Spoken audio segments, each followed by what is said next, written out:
అలా అండి ఈరోజు చికెన్ పొయ్యి మీద పుల్లల పొయ్యి మీద కాల్చానండి. చాలా టేస్టీగా ఉంటుంది.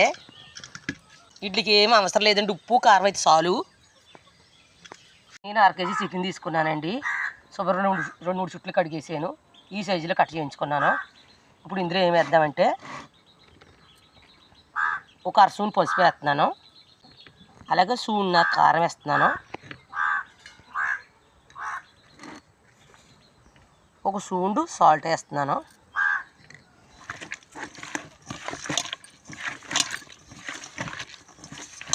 ఇలా మొత్తం అంతా కలిపేసుకోవాలి.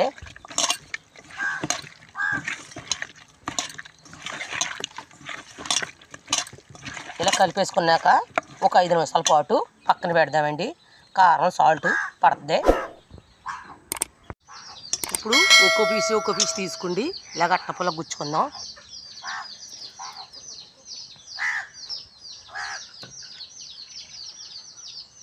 దూరంగా గుచ్చుకోవాలి. మయ్యని గ్యాప్ ఉంటుంది కదా, వాటిని బట్టి కాలుతుంది. లేకపోతే దగ్గరికి అయితే కాలదో, సరిగా ఉడకదో.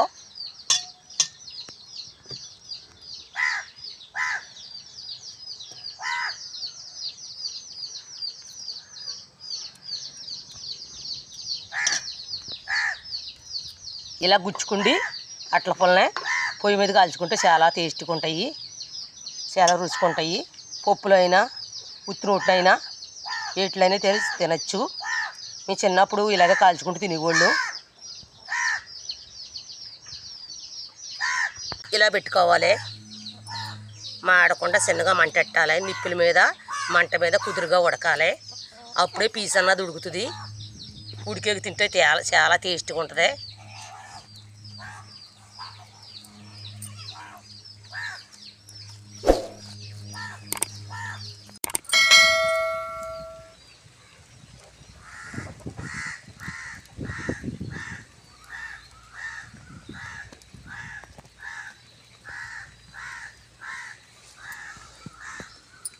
ఇలాగ తిరగేసుకోవాలి.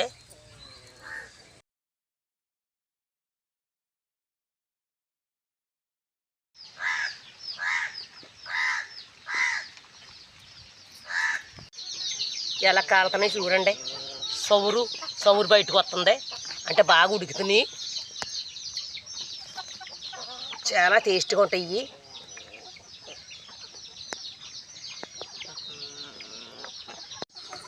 ఇప్పుడు బాగా కాలిపోయి తీసేసుకుందాం. ఇప్పుడు ఇలా తీసేసుకుందాం. బాగా ఉడికినాయి పీసులు అయితే.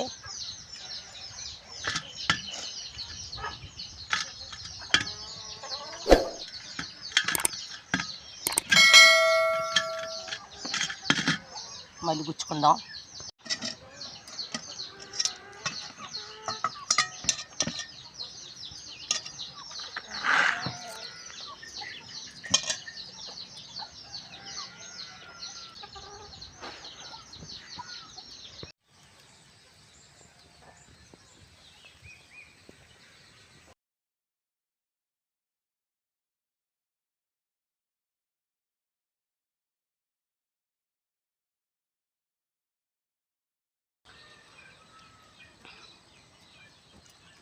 ఈ పుల్లల పొయ్యి మీద కాల్చుకుంటేనే టేస్ట్గా ఉంటాయి.